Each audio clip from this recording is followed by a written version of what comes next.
Good morning. How the devil are you doing this fine day? Me? Well, sometimes I wake up and I'm just not feeling it. The spark has vanished temporarily, and I feel like I'm going through the motions, just phoning it in. Other days, I hit the ground running like a freight train.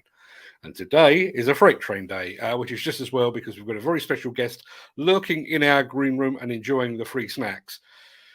There is no actual green room, and there are certainly no snacks free or otherwise, but we do have a packed show for you today. So without further ado, let me post the question of the day, roll the intro, and get this show on the road.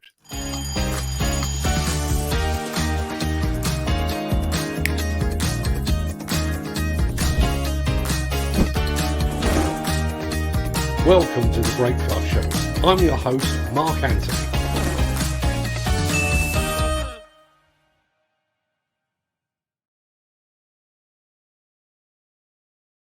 It's Tuesday, the 5th of April, and as that remarkably persistent guy just said, welcome to the Breakfast Show. I am your host, Mark Anthony. In today's show, the National Federation of Demolition Contractors is less keen. We're taking the sting out of site safety. The bright sparks at Xcmg put their electric wheel loaders through their paces. We're talking lube and lube wear, and a bridge down under is now just plain down. Well, we'll get to all of that in just a second, but first, let's see who among the rich and the shameless will be celebrating a birthday on this day of days. Happy birthday! And it's many happy returns to two actors and an actress from the golden age of Hollywood, Spencer Tracy, Gregory Peck, and Bette Midler. Betty Davis. I don't know where Bette Midler came from. Happy birthday also to the first black US Secretary of State, General Colin Powell, and to Alan Clark from the Hollies, to DJ Janice Long, professional wrestler Diamond Dallas Page, and to record producer Pharrell Williams. But far more importantly, a very happy birthday to one Agneta Falkskog, the blonde one from ABBA and the singer of The Winner Takes It All, surely one of the greatest pop songs of all time. Many happy returns to them, one and all.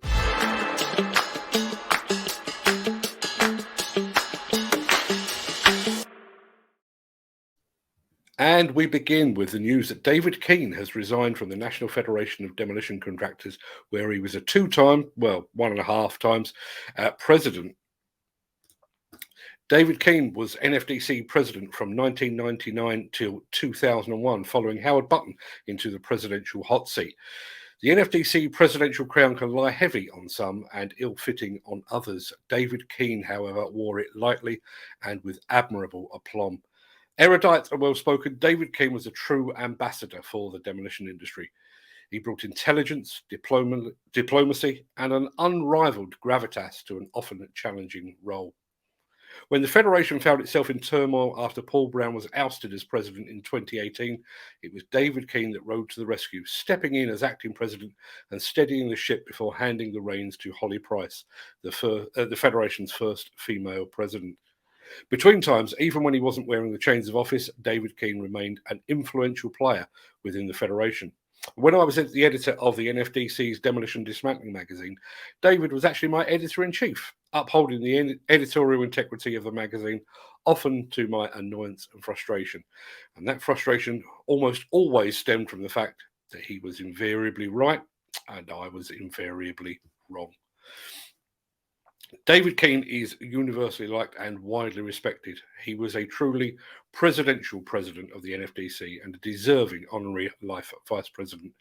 His shoes will be virtually impossible to fill. Axoft and Svantec are your high-end partners for noise, vibration, dust, and air quality systems, sensors, and software. To find out more, visit axoft.co.uk or call 01234 639 550. Whether you drive an excavator or a broom, whether your hard hat is black, white, orange, yellow, or blue, or whether you're an industry newcomer or an industry veteran, there is one thing that we all have in common. We are all required to wear PPE while we're on site. Now, what many of you may not know is that the regulations governing the supply of that PPE, they are changing. Tomorrow, we'll be joined by Marcus Taylor, Director of WASP Site Safety, the company that, according to its website, is taking the sting out of site safety. He will talk us through the changes to the PPE regs, and he will also be offering one of you the chance to win a WASP Site Safety box, which is what you can see on your screen there. So make sure to join us tomorrow for your chance to win. The Miller GT series heralds a new era of unrivaled power and cutting-edge intelligent coupler technology, increasing job site safety, machine versatility, and productivity. It's the added versatility that you need at the value you can afford. To find out more, visit millergroundbreaking.com. As I mentioned at the top of the show, we have a very special guest waiting in our green room. But before we get to him, let's head off to China to take a look at the new all-electric wheel loaders from Xcmg doing their thing.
I don't know if you noticed, but the operating mode of one of those machines was listed as stacking stuff.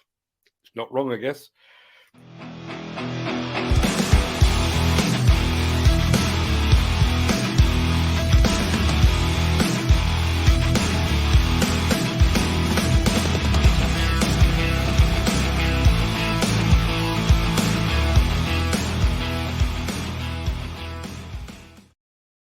Okay, people, it's time to talk lube. And before any of you start cracking schoolboy jokes, we're talking specifically about lube wear.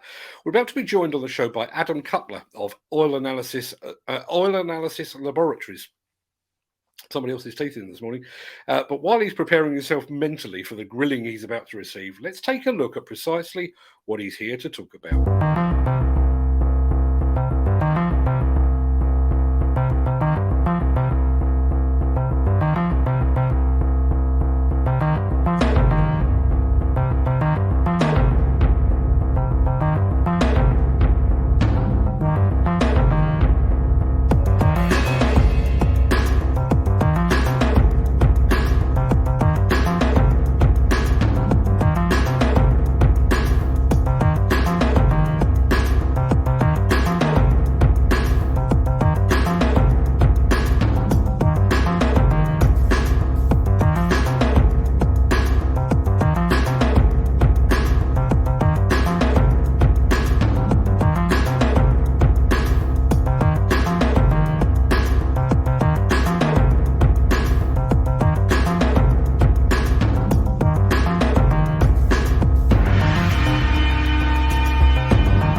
Good morning, Adam. Thanks for Good joining morning. us. Thanks for having me on. No problem at all. Now, oil analysis is not new. As far as I know, the demolition construction industry have been using it for decades to spot early signs of internal wear and to preempt potential equipment failures. So, how does lube wear differ from what we already know about oil analysis? That's right. In fact, it started back as just after World War II. Oil analysis actually started, so it's been going on for quite a while now. And really, the technology hasn't particularly changed in all those decades since. There's been slight improvements, but the main concept is that you heat the sample up to about 10,000 degrees Celsius. So that's about twice the surface temperature of the sun. So pretty toasty. And you measure the wavelengths of light emitted, which tell you which wear elements are there. So how much copper, lead, or tin. Now, the problem is that works perfectly for small, normal wear particles. But in a lot of the machinery, particularly construction machinery, there may be some abnormal wear. In fact, you may have, particularly some of the people watching this show, may have gone and taken an oil sample before, and when they've taken an oil sample, seen that they can actually see the metal particles. Now, normal oil analysis can't see particles that you can see because it can only cope with the small particles that are in the system. And the reason that is it vaporizes the sample. So if we take, for example, we were trying to test chickens and we put a chicken into the oven and we put it at a very high temperature for a few seconds, we'd cook all the outside of the chicken, but the inside would not be cooked. And we only can measure the cooked stuff. So we're only measuring the outside of the particle. And so large wear are large particles and we're not measuring them. And that's a key flaw in that we don't detect all the wear in a sample. So it may be in the bottle, but the lab can't test it with ordinary oil analysis. And that's why we invented lube wear, which breaks apart those large particles into small particles. So a bit like with a chicken, if you want to get it to cook quicker, you would dice it. And so you get a smaller bits of chicken, give more surface area, and so it cooks quicker, and so you can measure it quicker. I like the fact that you've obviously identified my level of intelligence by translating science into cooking chicken. Brilliant. So, you mentioned the fact that there are some larger particles. Do those larger particles indicate a different type of wear? Yes, absolutely. So normally when we're talking about wear particles, everything wears. So all machinery will have some wear being generated all the time, and that's just normal part of the process. And those normal wear particles are less than 15 microns. Now, just to give you an idea of size there, a grain of sand is about 70 microns and the width of a human hair is about 80 microns, 80. So we're only talking about 15 microns, so very, very tiny. And that's normal wear. Anything above that is considered abnormal wear. And I mean, sometimes you can see stuff up to millimeters or centimeters in size. Obviously, that's very abnormal wear particles. And so when you get to the larger particles, that means it's abnormal. And that's what we're able to detect that ordinary oil analysis doesn't detect. So, I mean, in effect, as you said, oil analysis has been around for a very long time indeed. Are we to assume that what we're seeing as oil analysis today is actually wrong?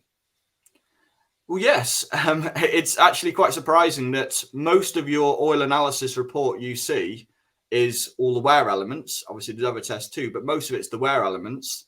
And if you've got an abnormal wear process, most of that material won't be detected. So yeah, the reports you're getting currently, if you're not getting lube wear analysis, is most likely missing that wear and potentially missing failures.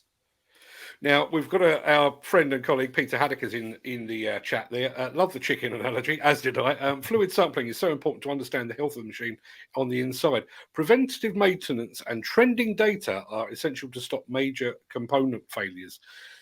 Trending data, that's something that you mentioned to me off air. Yeah. Take me through what trending data is and how your system differs to perhaps what is going on at the moment. Okay, so with ordinary oil analysis, because they're not detecting those large particles, they can't determine the absolute amount of wear present. So they tend to work on what's called a trend. Now, that's basically just looking what values are in the past. So if I give you an example of anything, if we say we've got a value of 100, 103, 105, 106, 225, the oddball number there is a 225. I've not told you what test it is or what machine type it is, but just it looks different to what the previous results were. And that's basically what trending is. And that's essentially what a diagnostician normally does when they're looking at the oil analysis data. They're just looking for a kind of like a step change, so to speak, in the wear data. Now, you normally require 4 samples to get a trend. Now, on a typical sort of maintenance schedule, that could be anywhere, and assuming it's got a decent utilization, that could be anywhere up to a year before you can actually make a decision on a little bit of wear you've started seeing, how significant it is, because you need to get 4 samples in a trend. Now, with lube wear, because we can detect all the wear particles and we compare it to the ordinary type of analysis that you already be getting with your standard oil analysis, we can actually, on a first-time sample, determine if there's actually a problem or not. So it means that we don't have to wait for the trend. It means we can very, very, very quickly identify a problem much earlier than any other analysis can offer. Now, we've had a comment there from our friend Ken Hatcher. I think it works better on big plant with big oil compartments. Is there any truth in that, or does this apply literally across the spectrum of plant and equipment? Well, it works on everything really. In terms of anything that's oil lubricated. So, I think what he's arguing there is, obviously, if you've got very expensive machinery, then the returns on investment are much, much better because they're so expensive and they're so critical. But even smaller machinery, you still get the benefit from actually taking an oil sample, because it is always cheaper to repair before the failure. So in a vast majority of cases, that will be the case, because you've got a machine that you can identify it very early and spot it early. So I wouldn't say it's a large compartment and large machines that it's only for. Yes, they will be the key ones that do it, because they'll get the biggest bang for their buck, because it's the most expensive equipment. But even we even do small passenger cars and do oil analysis on it and show customers problems and identify them early. And we do quite a few car OEMs. Again, compared to construction equipment, they'll be quite cheap machinery. Just going back, I mean, on that basis, I guess, any machine can be mission critical on a construction project. It might even be a mini excavator, but if that mini excavator stops, then the site dumper isn't working. Maybe the footings on a house building site aren't being dug. So I guess it applies right across the board. Given your trend analysis and that kind of thing, does your system require more frequent testing than a regular oil analysis? You don't need more frequent testing. We still recommend going with the standard sort of sampling intervals that you're currently doing. But if you wanted to reduce those sample intervals to kind of save on the amount of samples or kind of extend services, we can help our customers manage that as well. So we have got some customers, for example, who've managed to extend their drain intervals and change their service regimes to more convenient to them based on the oil sampling. How does that tally with things like warranties? Because obviously, OEMs are very protective of their warranty rules and regulations. If you're extending service intervals, is there not a danger that you'll be endangering your warranty? Okay, so lots of OEMs will have some sort of terms and conditions that you regarding oil sampling and the warranty. Most of them will have a comment in there, words to the effect that you need to be. It's a condition-based assessment. So you can do extended drain intervals in those cases. You need to look at your particular warranty terms, but I know a few OEMs, they have some stipulations. It has to be on the OEM approved oil to do this, and it has to be combined with, say, an oil sampling program. But there's nothing per se to say a warranty will prevent you from doing it. You just need to check, is there any sort of clause that specifically says it? But most warranty terms will allow you to do extended drain intervals, but you need to back it up with potentially either using the OEM oil or using an oil sampling regime or something along those lines to back up your decision to extend it. Now, you've already answered that question from Ken Hatcher there. You can extend the oil change intervals, big cost on big plant, absolutely. Peter Haddock has been back with another question. How does the customer get the data? And also, if a red alert is spotted, what happens? Now, just before we came on air, you actually told me specifically about one such red alert. Yeah. Entertain us with that red alert story. Well, we were just talking just off air about an example of a customer that we had that we'd spotted an alert that they'd never had before. So in this example, this was a customer. They don't mind me saying it because they often use this case study themselves. The customer is Banks Mining, and we had actually started doing their oil sampling. We'd only been started about a week or two doing their sampling, and had previously been using other labs, used a couple of other labs, and no one had ever identified an issue on this system. And on the first sample, we said, look, there's a real problem. We actually called them up, telephoned them up, actually left them a voicemail to say there's an issue. And unfortunately, the person that was our point of contact wasn't actually in on the Friday. We left the voicemail to say this is going to fail if you don't do something about it. On the Monday, he came in and picked up his voicemails. And on that same day, it actually failed. So from then, I never had a call not answered from that period of time, because they realized how critical a phone call from the lab is. But it just shows that they've been having regular sampling. They'd never picked anything up on that particular sample point. And we, on our first sample, picked up the problem, and potentially they could have actually saved they could actually save that machine if they just answered the call in that case. And we've actually probably saved about 20 or 30 sample points for them on that machine over the next few months, just show with a similar sorts of issues.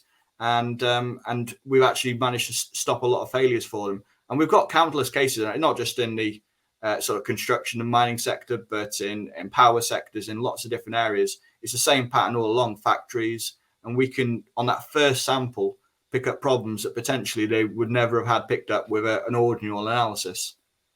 I realise that pricing these sort of things is a bit like how long is a piece of string, but given what we were talking about, extending oil change intervals, extending drainage intervals as well, but also that prevention of failure, how does the cost of your system stack up against those potential benefits? I mean, obviously, when you're talking about a mining machine, even if it's cost them £5,000 to do an oil test, and the machine's down and it's cost them £50,000, they've had a benefit there, haven't they? Yeah. How do you balance those two? Okay, so normally you would, and these studies have been conducted not just by ourselves, but by pretty much every OEM who's conducted some sort of study on this over the period of time, over decades. And you generally get, for every pound you spend, approximately £10 back in return on investment. And that's with ordinary oil analysis. You'll get that sort of return on investment, and it's factored in that won't detect all the problems. So you can only get more with detecting those problems earlier and identifying those issues, because we're not missing the failures that ordinary oil analysis is missing. So even in a conservative estimate, you're getting a 10-fold return on investment for your typical construction machinery. We've had another question there. Ken Hatcher's back again. Would it be worth me testing the oil in my Toyota? I'm going to say Toyota, even though he's put Toyota hybrid car. Would it be worthwhile? Absolutely, and we do as I said, we do car and vehicle samples. We're actually being featured in a publication coming out soon about testing hybrid vehicles and some of the problems that I won't spoil the person who's releasing the article's thunder, but it's going to highlight why hybrid vehicles really benefit from doing oil analysis, just because if you think about it, the engine's not always on, and the kind of repeated stop-starts are kind of issues you get from that, and why that's particularly important to do oil analysis in those situations. But yeah, it's used for cars, and we do a lot of cars, both from like a servicing side, from end consumers using it. We even went on a television program called Car SOS on National Geographic Channel, covering and doing oil analysis on that as well. So yeah, car analysis is a big thing as well. You just mentioned a couple of things there that really triggered with me. One of which is this stopping and starting. Obviously, with the hiking the cost of fuel, there is that desire to shut machines off to preserve fuel, and then to start them again when the machine is required.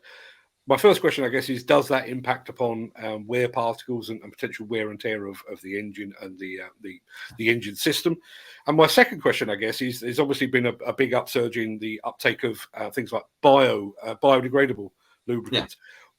Does that impact upon what it is that you do? Do you see a different level of wear with biodegradables? Absolutely. So a couple of things there. So in terms of the stop-start sort of cycles, generally that's not, it helps fuel economy, but generally stopping and starting are not good for the engine. It works best. And when they always do like the fuel economy ratings, and that, they're always based on like a consistent speed, a consistent engine turnover, etc. So the stopping and starting is where the most wear takes place, because that's the when the load's suddenly transferred to everything. So the stop start is where you get most of your wear particles in those sorts of conditions. You also don't get the oil really ever fully up to operating temperatures. So you get things like condensation, and it can also just you running at the wrong temperature, so you can get a bit more drag and things like that.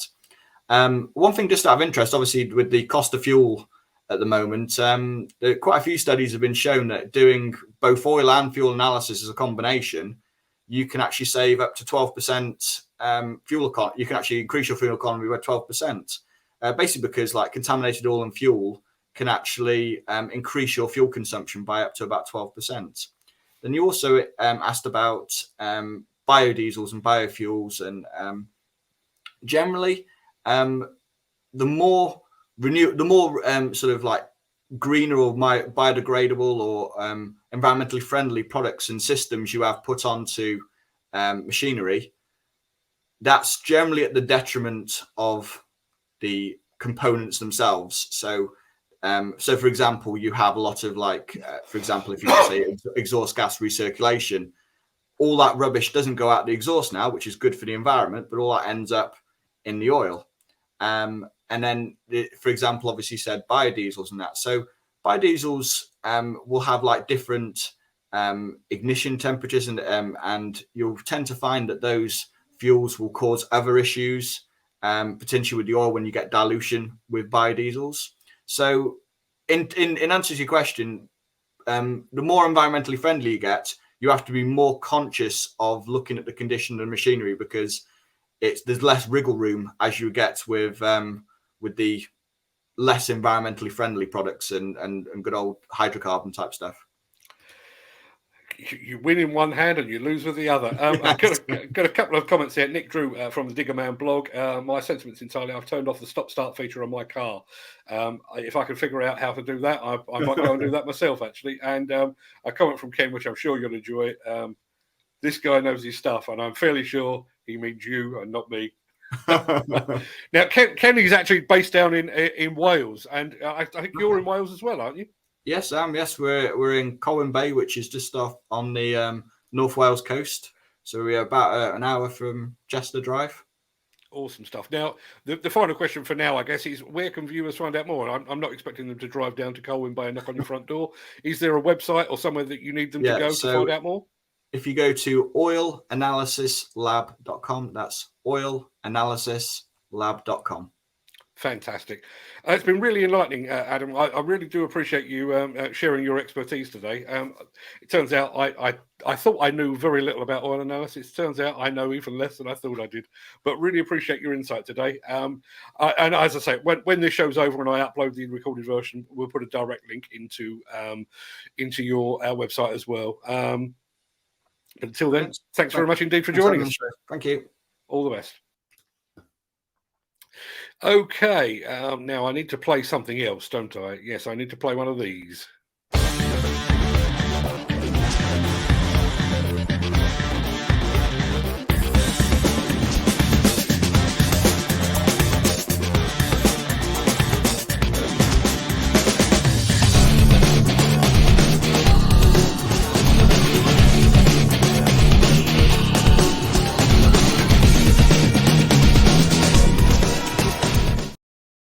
Okay, we have just one more quick one for you today. We're popping down under to Australia for a very quick look at a very quick bridge demolition.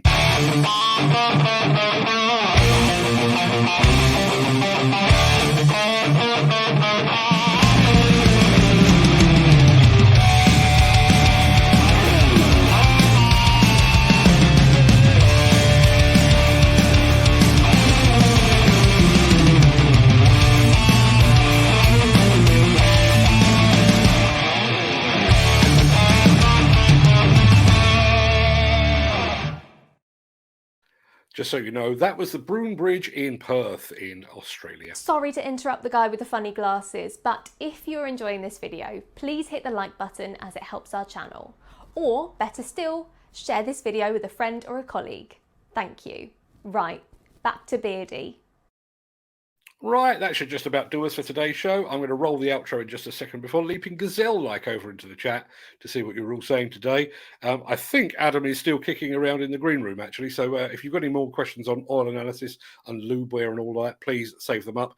If you can't stick around, please stay safe, look after yourself, your family, your friends and your colleagues. And thanks for watching. But if you do have the time to stick around, I'll see you on the other side of this.